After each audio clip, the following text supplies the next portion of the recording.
નમસ્કાર, આપ જોઈ રહ્યા છો ગુજરાતનું number 1 news network online TV news. આવો જોઈએ આજના સમાચાર. પરિયોજના વિશે આપણને માહિતગાર કરશે. હેલો નમસ્કાર સર.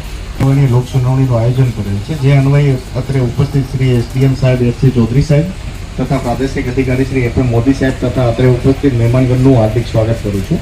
આજના પ્રોજેક્ટ પ્રપોનન્ટ વતી હું પંકજ પટેલ આપ સાહેબ શ્રીની અનુમતિથી પ્રોજેક્ટની વિગતવાર માહિતી પ્રેઝન્ટેશન રૂપે રજૂ કરું છું. પર્યાવરણીય જાહેર સુનાવણી રત્નાલ ચાઇના એટલે ખાણકામ પ્રોજેક્ટ સર્વે નંબર 216/3 અને 217/1 કુલ વિસ્તાર 346.01 હેક્ટર, કુલ ક્લસ્ટર વિસ્તાર 10.36.74 હેક્ટર, ગામ રત્નાલ, તાલુકો અંજાર, જિલ્લો કચ્છ, અરજદાર શ્રી રામજી પાચાસાંગા. યોજનાનું સંક્ષિપ્ત વર્ણન: 1 December 2009, April 2011, December 2012, March 2013, September 2013 અને જાન્યુઆરી 2015ના નવા દિલ્હી ગેજેટમાં સુધારો કરવામાં આવ્યો છે અને માનનીય નેશનલ ગ્રીન ટ્રિબ્યુનલ આપણા એસડીએમ શ્રી ચૌધરી સાહેબ, ડીપીસીબીના મોદી સાહેબ તથા સર્વે સ્ટાફ, સર્વે રત્નાલ ગ્રામજનો, આજુબાજુના ગ્રામજનો તથા સર્વે પત્રકાર મિત્રો, આ એક માઇન્સ ચાલુ થવાથી એ ઘણા બધાને રોજગારી મળશે. સાહેબ, આપનું નામ અને ગામનું નામ બતાવો. મારું નામ ન્યાજરભાઈ અર્જણભાઈ છાંગા, ગામ રત્નાલ.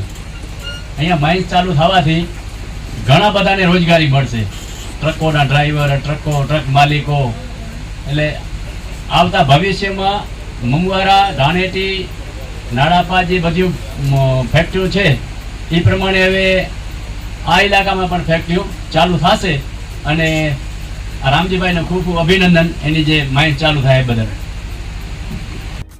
જીપીસીબી અધિકારી, આવેલા તમામ અધિકારીઓ તેમજ આજુબાજુના અને ગામજનો આ પ્રોજેક્ટ આવકારી અમે. સાહેબ, આપનું નામ ને ગામનું નામ બોલો. મારું નામ ભીમજીભાઈ ભીખાભાઈ બોચિયા, ગામ ખોખરા, અસરગ્રસ્તમાં ગામ આવે છે. મેન અમારો કહેવાનો હેતુ એ કે પ્રોજેક્ટ ભલે આવે પણ અહીંયા જે આજુબાજુના મજૂર કામ કરે છે, સાહેબ અત્યારે અહીંયા આવ્યા હશે, પેલા તો આ જે પણ જેની ખાણ હોય, પ્રાઇવેટ હોય તો ભલે અને જેમ હોય એમ તેમ, એનામાં કોઈ પડી ન જાય. ખાણ ભલે અંદરથી કાઢે, માલ ભલે કાઢે, પણ એને પૂરી નાખવામાં આવે.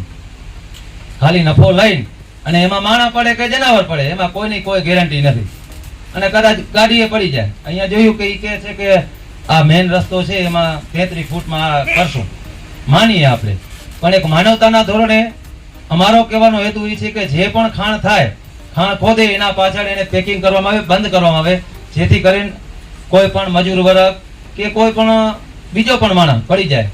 એ એક આપણી નૈતિક ફરજ છે. ખૂબ ખૂબ ધન્યવાદ. સાથે સાથે એમાં સીઈઆર પ્રવૃત્તિમાં જે આજુબાજુના ગામમાં પ્રોજેક્ટના જે સીઈઆર જે ફંડ છે એ વાપરવામાં આવે લોકાર્થ કાર્યક્રમ માટે. તેમજ બીજી એક રજૂઆત કે ભાઈ માઇનિંગ પ્રોજેક્ટ દરમિયાન જે થનાર ડસ્ટિંગને નાથવા માટે પૂરતા પગલાં લેવામાં આવે. તેમજ જે માઇનિંગની આજુબાજુમાં ફેન્સિંગ કરવામાં આવે, ખાણની આજુબાજુમાં ફેન્સિંગ કરવામાં આવે. તેમજ ખાણકામ જે પૂરું થયા બાદ જ્યારે તેજેલી માઇન્સ હોય એને પણ પૂરતું પુરાણ કરવામાં આવે, જેથી કોઈ અન્ય પશુ, પક્ષી, જાનવર કે મનુષ્યને કોઈ હાનિ ના પહોંચે એ માટેની તકેદારી રાખવામાં આવે. એ બાબતની રજૂઆતો આપના દ્વારા થઈ છે. આજ દિન સુધીમાં જે લોક સુનાવણીના અગાઉ કોઈ લેખિત રજૂઆત નથી મળી, અત્યારે લેખિત પણ રજૂઆત કોઈ મળેલ નથી. તો આજના મુદ્દાઓને સમરાઇઝ કરીને માનનીય અધ્યક્ષની અનુમતિથી આજનો લોક સુનાવણીમાં હાજર સર્વેનો અભિવાદન કરીને હું પૂર્ણ જાહેર કરું છું. અસ્તુ.